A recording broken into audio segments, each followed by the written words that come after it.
ወይኔ በላቸው የእዩ ፍቅር ውሃ በላው ማለት ነው። ይገርማል። በጣም ያሳዝናል። የእውነት ያሳዝናል። ማታ ተንቀልቅላ የብሩክ ፎቶ አድርጋ መጣች። ቅመሟ ያው ባልዋ አይደለ እንዴ? በባልዋ እኮ ቀልድ አታውቅም። በባልዋ ያልቀናች በማለት ቀና ነው እንግዲህ ጋሽዬ ከባልሽ ጋር እንዳትለያይን ያደረገችው ብሏል አይደለ? ኦልሬዲ በቃ ባልዋ ነው። ሶ በባልዋ ቀልድ እንደማታቅ እያወቀች ጥርግርግ ያደረገቻት። አሁን የማናቸውም አይደለም የኔ ነው። አዎ የንቺ ነው። አቤት አቤት ቅመሙቁ አዩ እንግዲህ በመጣሽበት ተመለሺ። ሌሎቻቸውም ኢንጣጥ ኢንጣጥ እያላቸው ነበር እና ከአሁን ሰዓት ጀምራችሁ አደብ ትይዛላችሁ ማለት ነው።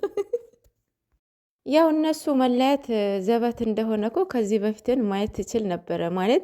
አሁን እሷ ለማለያየት ከሆነ ሴራ ከሆነ የማትገባበት ቦታ እንደሆነ የማትወጣበት ቦታ እንደሆነ ማወቅ ነበረባት። መልሶ ወጥመዱ ራሷ ነው የሚያጠምዳት። ኤኒዌይስ እስኪ መጨረሻውን ለማንኛውም ያው ፍጹምም እያስጠነቃት ነው ምናምን የሚል ቴምፕሌት አይቼ ነበረ። እሱም መጥተዋል። እነሱ የሆነ ነገር እኮ ባያውቁ እንደዚህ ያወሩ። ለማንኛውም ቁልፉ እሷ ጋ ነው እና ቁልፉ መች እንደምትፈታው ባናቅም መጠበቅ ነው ማለት ነው። እሷ ብሏታል እኮ የኔ ህይወት ራስሽ ነሽ የምታስተካኪው እያላት ነበረ።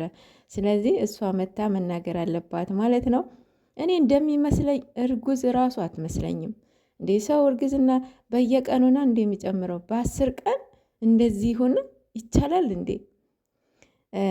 ብቻ እግዚአብሔር እርጉዝ ከሆንሽም እግዚአብሔር በሰላም ይገላግልሽ፣ ጤነኛ ልጅ ይስጥሽ። ከሁሉም ነገር ጤነኛ ልጅ ነውና ይስጥሽ ማለት ነው።